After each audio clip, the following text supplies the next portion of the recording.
Barpeta road আৰক্ষীৰ অভিযানত বৃহৎ পৰিমাণৰ হেৰইন সহ উত্তৰ বৰপেটা ৰোডৰ খৈৰাবাৰীৰ পৰা আজি ৩টা ড্ৰাগছ সৰবৰাহকাৰীক আটক কৰিবলৈ সক্ষম হয় আৰক্ষী।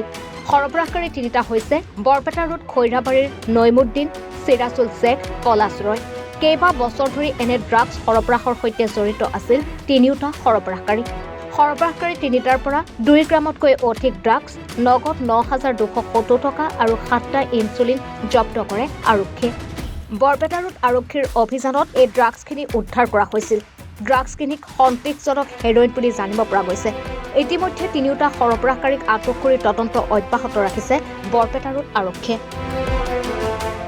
বাসায় ঢুকছে, তার নাম কি নইমুদ্দির ঘরে 3 গাড়ি করে ড্রাগস পাইছে, পরে উঠাই নিয়ে গেছে। কত গ্রাম মানে কইলো এটা আমার তো খেয়াল নেই। জোতার মাঝে আছে, করে না করে এটা মই না জানো, তার ঘরত পাইছে। টাকা 9,200 গেছে নাকি,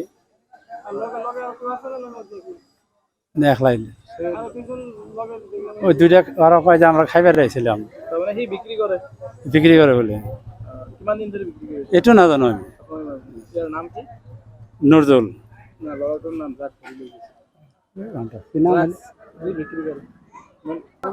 নইমুদ্দিন 30 বছর হয়েছে, 30-32। আমার আলী খৈরাবাড়ি